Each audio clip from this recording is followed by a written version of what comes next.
Hi guys, आपका स्वागत है आपके अपने show MKJ talks for investment इन हिंदी में। कैसे हैं आप बेटा?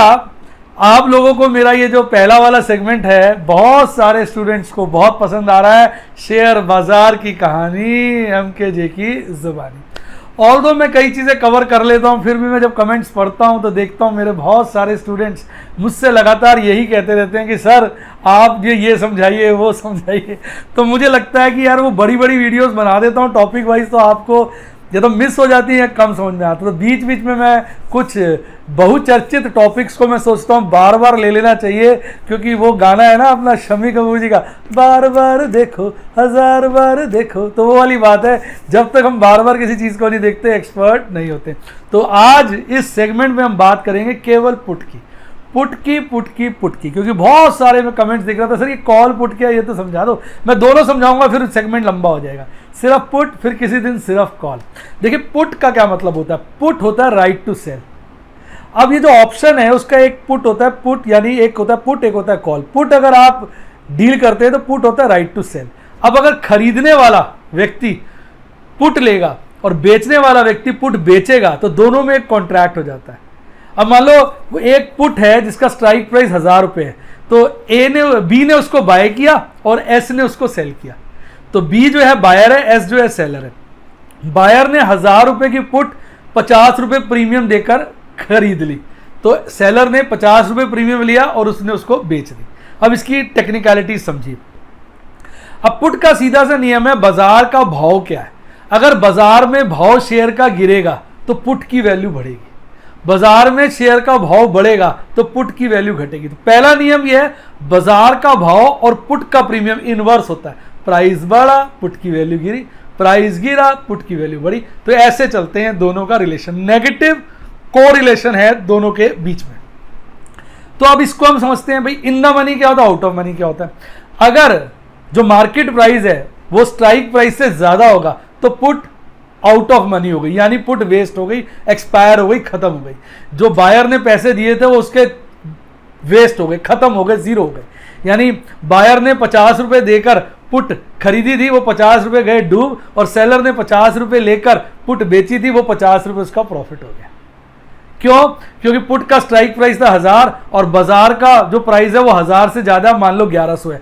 तो जो बायर है वो उसको एक्सरसाइज क्यों करेगा? वो क्यों कहेगा मैं 1000 रुपये में शेयर बेचूं जब बाजार में 1100 का है? वो कहेगा यार मेरे पास एक राइट है, 1000 का मैं शेयर बेच सकता हूं, पर मैं 1000 का बेचूंगा क्यों? इसका बाजार में भाव 1000 से ज्यादा है, 1100 है, मैं बाजार में जाके बेच दूंगा, वहां मुझे ज्यादा पैसे मिलेंगे, मैं इस सेलर को क्यों बेचूं? तो वो कभी भी पुट को एक्सरसाइज नहीं करेगा। यानी अगर मार्केट प्राइस पुट के स्ट्राइक प्राइस से ज्यादा होगा तो पुट बेकार, बायर ने जो प्रीमियम दिया वेस्ट, सेलर का प्रॉफिट। सेलर ठन ठन ठन ठन ठन ठन गोपाल करता हुआ मजे करेगा। अब आप दूसरी स्थिति इमेजिन करिए कि बाजार का भाव पुट से, बाजार का भाव जो है स्ट्राइक प्राइस, पुट के स्ट्राइक प्राइस से कम है। मान लो बाजार का भाव जो हो गया 900 रुपये हो गया। अब आप बायर का पॉइंट देखिए, बायर कह रहा है ओए मैंने तो 1000 रुपए का राइट खरीदा है, I can sell my shares at 1000 rupees, this is the right with me for which I paid you 50 rupees. मैंने 1000 रुपए पर बेचने का राइट खरीदा था जिसके लिए मैंने आपको 50 रुपए दिए हैं। तो मैंने प्रीमियम दिया था, मेरा राइट है, बाजार का भाव है 900, मैं बाजार में 900 का क्यों बेचूंगा सस्ता, मैं आपको बेच दूंगा 1000 का।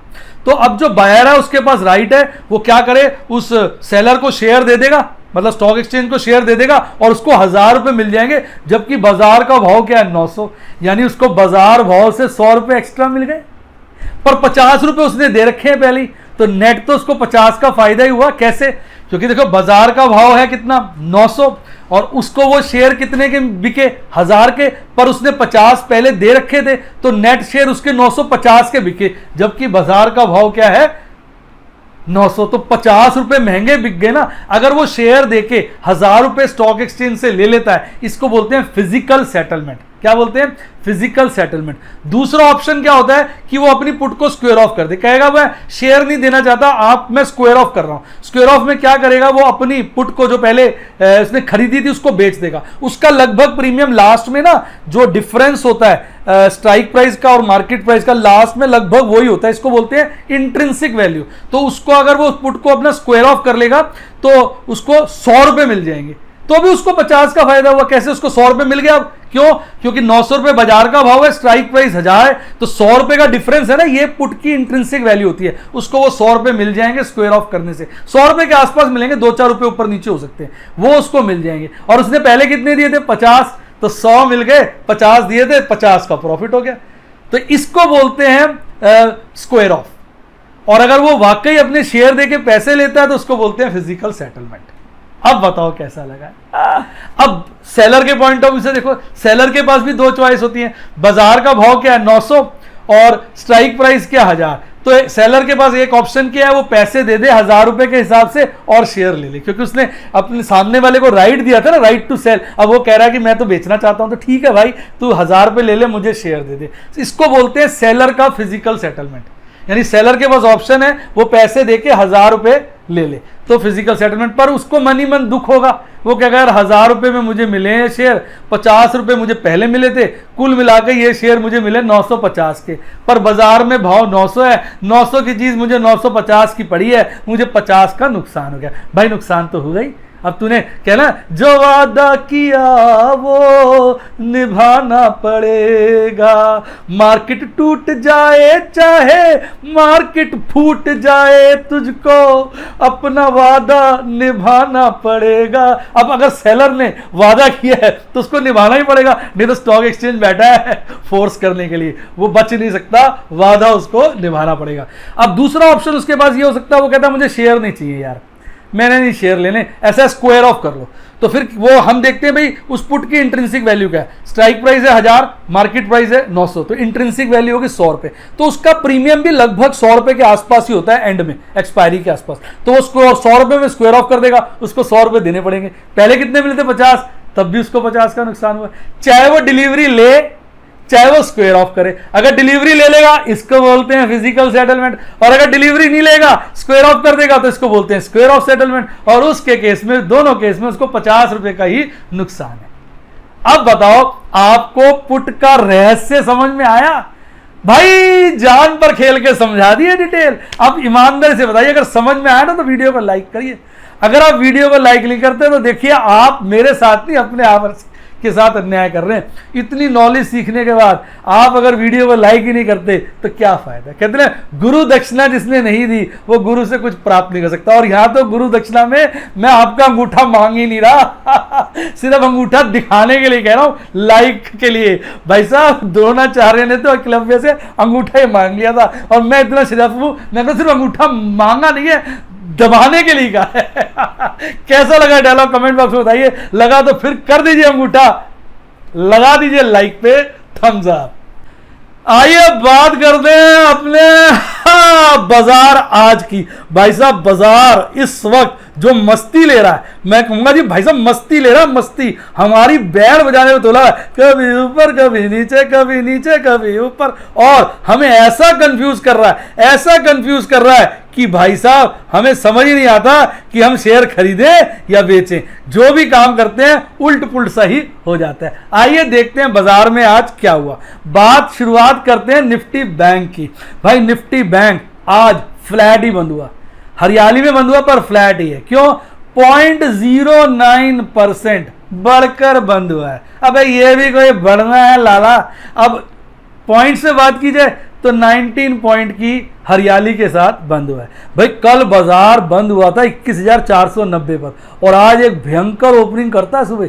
ऐसी ओपनिंग अच्छे अच्छे के तोते उड़ जाते, गैप अप ओपनिंग, वो भी 21,686 पे। लोग कहते हैं आज बाजार काफी तेज लग रहा है, और उसके बाद बाजार और ऊपर जाता है और एक भयंकर पीक बनाता है लगभग 22,000 के आसपास की, 21,936, 21,936 की। और उसके बाद उधर ही घूमता घूमता एक ऐसी डिप मारता है। बाजार में डिप क्या लगती है? दिल पे करंट लग जाता है, ये क्या हुआ, और फिर ऊपर चढ़ जाता है, फिर धीरे धीरे नीचे आता है, एक बॉटम बनाता है 21,448 का, यानी कल की क्लोजिंग से भी नीचे का, और फिर हल्का सा चढ़कर 21,509 यानी कल के लपेटे में ही 21,509 पर बंद हो जाता है। आइए बात करते हैं निफ्टी बैंक के कंपोनेंट की। तो साहब 12 में से 3 शेयर लालियाली में, 9 शेयर हरियाली में, और सबसे ज्यादा तेजी आज देखने को मिली RBL bank, Axis bank, Bandhan bank, और सबसे ज्यादा गिरावट देखने को मिली HDFC bank, bank of Baroda, SBI, और ये 3 ही बैंक थे जो लालियाली में थे। तो भैया आजकल कुछ पता नहीं चल रहा है, एक दिन एक बैंक सबसे ज्यादा तेजी दिखाता है, अगले दिन वही बैंक सबसे ज्यादा मंदी दिखाता है। ये जो हड़बड़ाहट है बाजार के अंदर, ये जो कंफ्यूजन है, यही ऑपरेटर क्रिएट कर रहा है, जिससे रिटेल इन्वेस्टर उसके झांसे में आके फंस रहा है। आइए अब बात करते हैं निफ्टी 50 की, आपका प्यारा राज दुलारा। निफ्टी 50 की भी हालात कुछ निफ्टी बैंक जैसे थे, बस ये है कि ये भी फ्लैट ही बंद हुआ है उसकी तरह, उससे कम ही बढ़ के बंद हुआ है। ये जस्ट 0.06% से बंद हुआ है, लगभग 6 पॉइंट्स के आसपास की हरियाली में बंद हुआ है।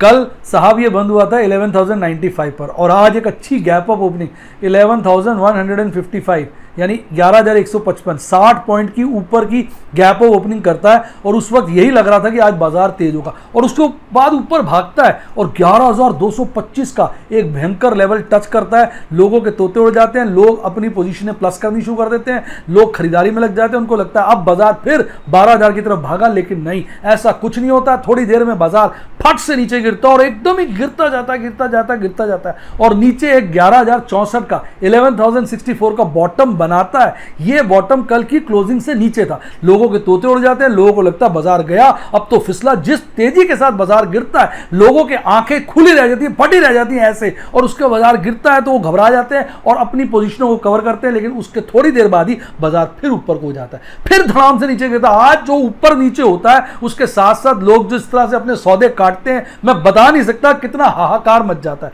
और उसके बाद फिर ऊपर नीचे ऊपर, और उसके बाद एक नीचे हल्का सा होकर फिर हल्का सा ऊपर होकर 11,101, लगभग कल की क्लोजिंग के आसपास बाजार बंद होता है। वो पुरानी कहावत है ना, खाया पिया कुछ नहीं, गिलास तोड़ा 12 आना, यानी आज ट्रेडर ने करा कुछ नहीं, जहां बाजार कल बंद था वहीं आज बंद हुआ। 20 में ऊपर नीचे के चक्कर में कई लोगों के पैसे कट गए, नुकसान हो गया, वो सर पकड़ के बैठे हैं, यार आज तो बाजार हमारे लिए खुला ही नहीं, खुला तो जेब से पैसे निकाल के चला गया। तो ये है हमारा शेयर बाजार। आइए अब बात करते हैं तेजी और मंदी वाले शेयरों की। देखिए आज 3% से ज्यादा तेज थे अपने 5 शेयर और 6 शेयर, और 3% से ज्यादा की गिरावट वाला एक भी शेयर नहीं था। आज मैं आपके लिए लेके आया हूं 6 तेज शेयर और 5 लालियाली वाले शेयर और 6 हरियाली वाले 6 इसलिए लाए क्योंकि 5% से ज्यादा वाले आज 6 शेयर थे। सबसे ज्यादा तेजी आज मेटल के शेयरों में थी, हिंडाल्को, टाटा स्टील, और उसके बाद Eicher Motors, Adani ports, Tata Motors, JSW steel, यानी कहीं ना कहीं 2 शेयर तो हो गए आपके किसके, ऑटोमोबाइल सेक्टर के, 2 शेयर हो गए मेटल्स के, और 3 शेयर हो गए मेटल के, वैसा जेएसडब्ल्यू स्टील भी था। और गिरने वाले शेयरों में आज ज्यादा गिरावट नहीं थी। सबसे ज्यादा गिरावट यूपीएल में थी 1.75% की, 0.2% की, फिर HDFC life, HDFC bank, power grid और रिलायंस भी आपका अपना चहेता शेयर आज रेड में बंद हुआ। और आपको जान के हर्षोल्लास होगा, कल मैंने खाता खोला था सितंबर की सीरीज में इंडसइंड बैंक का, और आज मैंने खाता खोल दिया रिलायंस सीरीज का 1800 की पुट मैंने सितंबर के एक्सपायरी की बेच दी। अगस्त का कोटा मेरा पूरा हो चुका है दोस्तों, अब मैं सितंबर की पुटों और कॉलों में काम कर रहा हूं। तो यानी कहने का तात्पर्य यह है, कोटा फिक्स करिए, अपनी हैसियत के बीच में रह के काम करिए। मैं अपने सभी स्टूडेंट्स को यह बोलता हूं कि भैया कभी भी शेयर बाजार में उल्टा पुल्टा काम मत करना, सेफ्टी के साथ काम करना, पहले सीखो फिर करो।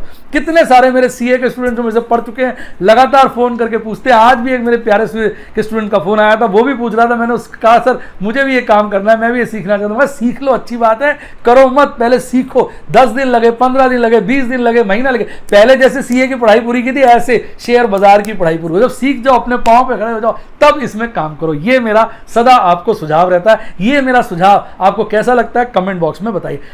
तो ये था आज का बाजार का हाल।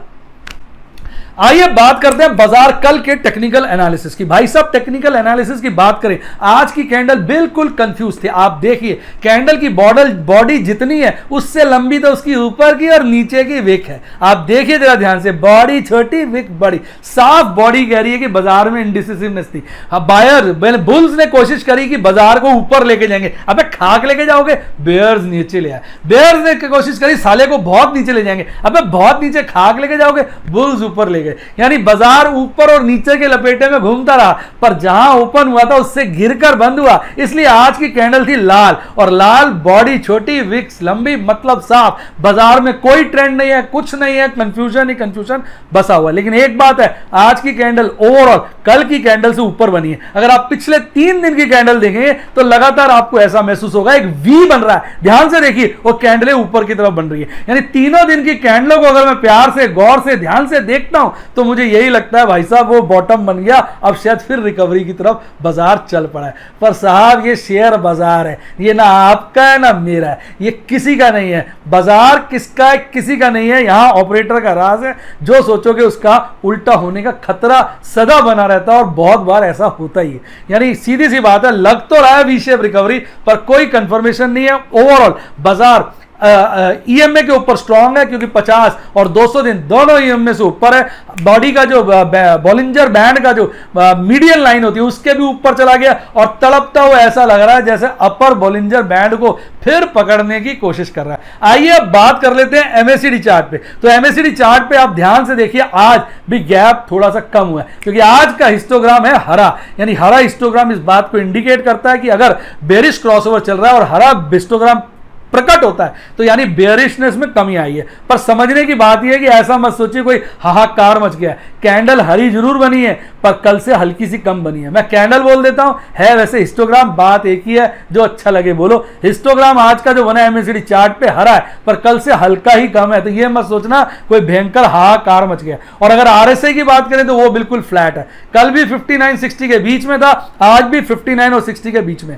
यानी बाजार अगर हम बात करें तो कैंडल स्टिक चार्ट की, तो वहां पर तो बाजार में एक वी बनता हुआ नजर आ रहा है, पर एमएसीडी चार्ट, आरएसआई चार्ट में थोड़ी थकान है, यानी रुका हुआ है, कंसोलिडेट कर रहा है करंट लेवल पर। एमएसीडी का गैप भी लगभग मेंटेन्ड है, आरएसआई लेवल भी मेंटेन्ड है। तो अब कल देखते हैं बाजार किस तरफ का रुख लेता है, इधर या उधर, क्योंकि आज तो बाजार इनडिसिसिव था, कभी ऊपर कभी नीचे, किसी के कब्जे में बाजार आज था ही नहीं। आइए बात करते हैं ऑप्शन चेन एनालिसिस की। ऑप्शन चेन एनालिसिस आज का अगर हम देखें तो आज और कल में कोई खास परिवर्तन नहीं है। कॉल की बात करें तो उसका जो मैक्सिमम ओपन इंटरेस्ट है वो 11,500 के लेवल पे है, सेकंड हाईएस्ट 12,000 के लेवल पे है। पुट की बात करें तो उसका भी मैक्सिमम ओपन इंटरेस्ट 11,000 के लेवल पे है, और सेकंड हाईएस्ट 10,000 के लेवल पर है। अब खास बात समझिए कॉल के ओपन इंटरेस्ट की। कॉल का ओपन इंटरेस्ट अगर आप देखेंगे तो 11,200 के लेवल पर, 11,500 के लेवल पर, 12,000 के लेवल पर, सब पर उसका ओपन इंटरेस्ट बढ़ा है, यानी फ्रेश कॉल राइटिंग हुई है। पर 11,000 के लेवल पर, 10,500 के लेवल पे 10,000 पे घटा है, यानी नीचे के लेवल पे ओपन इंटरेस्ट घट रहा है, ऊपर के लेवल पे बढ़ रहा है, यानी कहीं ना कहीं मजबूती ऊपर के लेवल पे देखने को मिल रही है। यानी रेजिस्टेंस जो है और स्ट्रांग हो रहा है। बाजार जल्दी जल्दी 11,500 काटता हुआ नहीं दिख रहा है, उसको काफी रेजिस्टेंस का वहां सामना करना पड़ेगा। पुट की बात करें तो वहां एक खास बात ऑब्जर्व करने की है, आप कोई भी लेवल पुट का देख लो, सभी लेवल पे ओपन इंटरेस्ट गिरा है, और जो मैक्सिमम पुट का ओपन इंटरेस्ट है वो 11,000 पे, और वहां पर 11,000 काफी ज्यादा आई है। तो कहीं ना कहीं बाजार ये टटोल रहा है कि नीचे के लेवलों पे अपनी पकड़ छोड़ रहा है, यानी सपोर्ट, अपनी सपोर्ट को छोड़ने की कोशिश कर रही है, मजबूती को छोड़ने की कोशिश कर रही है। यानी पुट का ओपन इंटरेस्ट कुछ इस तरफ इशारा कर रहा है कि बाजार गिर सकता है, और कॉल का ओपन इंटरेस्ट इस तरफ की इशारा कर रहा है कि नहीं, ऊपर मजबूती बनाने की कोशिश कर रहा है। तो मैंने कहा ना, कैंडल भी यही कह रही थी और आपका ऑप्शन चेन एनालिसिस का डेटा भी यही कह रहा है। कोई क्लैरिटी नहीं है, ऊपर जाए नीचे जाए, ऊपर वाले कह रहे हैं ऊपर मजबूती है, नीचे वाले कह रहे हैं नीचे कमजोरी है। यानी बाजार ऊपर ज्यादा जाएगा नहीं, एक लेवल तक पकड़ेगा, मजबूती बनी है, और नीचे गिर सकता है, ये थोड़ा थोड़ा हमें इंडिकेशन मिल रहा है। अब बात करें हम थ्योरी ऑफ मैक्सिमम पेन की, तो टोटल ओपन इंटरेस्ट है अभी भी 11,000 के लेवल पे बना हुआ, और सेकंड हाईएस्ट 10,000 के लेवल पे बना हुआ है। लेकिन नोट करने वाली बात है 11,000 हो चाहे 10,500 चाहे 10,000 हो, सभी के ऊपर ओपन इंटरेस्ट टोटल वाला कम हुआ है, लेकिन 11,200, 11,500 और 12,000 उस पर बढ़ा है। यानी total open interest higher levels पे बढ़ रहा है, नीचे के लेवल पे घट रहा है। तो कहीं ना कहीं बाजार ऊपर मूव करने की कोशिश कर रहा है, ऐसा थ्योरी ऑफ मैक्सिमम पेन इशारा कर रही है। तो कहीं ना कहीं बाजार में यह चीज हमें नजर आ रही है कि बाजार ऊपर की तरफ मूव करके मजबूती को बनाए रखने की कोशिश कर रहा है। बाकी देखते हैं, अभी तो मंथ की शुरुआत है, अभी इस मंथ के अंदर बहुत तरह के हाहाकार मचेंगे। कल वीकली एक्सपायरी है, आपको पता होगा, आज था वेडनेसडे, कल है थर्सडे, और थर्सडे में वीकली एक्सपायरी है। वीकली एक्सपायरी स्टॉक्स की नहीं होती है, इंडेक्स फंड्स की होती है, इंडेक्स की होती है। तो कल देखते हैं किस तरह का मामला सामने बनकर नजर आता है। आइए अब बात करते हैं आपके प्यारे एफआईज और डीआईज की। भाई साहब एफआईज की बात करें तो आज पलटी मार ली है। कल उन्होंने 703 करोड़ का नेट में माल खरीदा था, 703 करोड़ की नेट बाइंग की थी, और आज भाई साहब उल्टे हो लिए, 60 करोड़ का माल बेचा और भाग लिए, यानी 60 करोड़ की नेट बिकवाली करके आज निकले। और वहां हमारे डीआईज कल भी नेट बिकवाली करके निकले थे, आज भी नेट बिकवाली करके निकले। कल उन्होंने 665 करोड़ 665 करोड़ का माल बेचा था, और आज कम बेचा पर खासा बेचा है, 425 करोड़ 425 करोड़ का नेट में माल बेचा है। अब दोनों भाइयों का अगर टोटल कर लें तो मेरी जान को भी जो है आज लालियाली में बंद हुआ है। यानी कल दोनों भाइयों ने मिलकर लगभग 38 करोड़ का माल खरीदा था, 38 करोड़ का।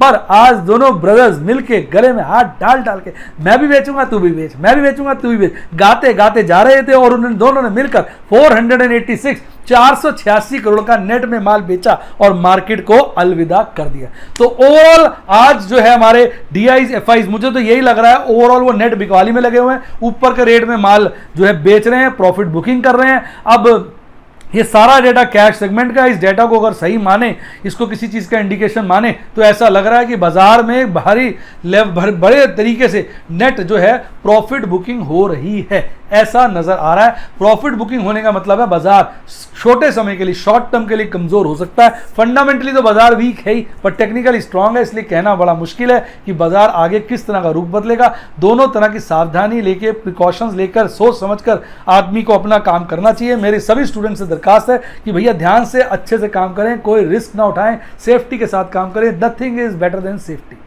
उम्मीद करता हूं वीडियो का मजा आया होगा। वीडियो का मजा आया तो वीडियो को लाइक करिए, मेरे चैनल को अपने दोस्तों के साथ शेयर करिए, और इसको सब्सक्राइब भी करिए। और अगर आप मेरे स्टूडेंट बनना चाहें तो यूट्यूब का जो प्रोग्राम है सिल्वर, गोल्ड, डायमंड और प्लैटिनम, आप ज्वाइन कर सकते हैं। सब्सक्राइब के साथ ज्वाइन का बटन आ रहा है, दबा दीजिए, सारे प्लान्स की डिटेल आ जाएगी। मैं वैसे बता दूं, गोल्ड को मैं रिफर्बिश करने वाला हूं, उसमें नई एजुकेशनल सीरीज लेके आने वाला हूं, और जो डायमंड का प्लान है उसमें स्पेसिफिक स्टॉक वाली एजुकेशनल सीरीज होती है, जहां मैं लाइव डेमोन्स्ट्रेशन देता हूं, सभी स्टॉक्स को किस तरह से सिलेक्ट करते हैं, क्या करते हैं, कैसे करते हैं, अपने लाइव डेमोन्स्ट्रेशन के साथ MKJ स्विंग ट्रेडिंग को भी आपको दिखाता हूँ, रिजल्ट्स की भी किस तरह से की जाती है, क्या सोचता हूँ, कैसे कैसे मैं मैथमेटिकली फॉर्मूले लगाता हूँ। और अगर आप ऑप्शन की नॉलेज एक्वायर करना चाहें, उसका एजुकेशनल प्लान ज्वाइन करना है तो प्लैटिनम का ज्वाइन करिए। प्लैटिनम पर मैं सारी की सारी प्लेलिस्ट जो है ऑप्शन ट्रेडिंग के वाली सारी की सारी शेयर करता हूँ, उसके साथ साथ अपने लाइव ट्रेड डेमोन्स्ट्रेशन दिखाता हूँ, जिससे आपको पता चले कि कितना ज़्यादा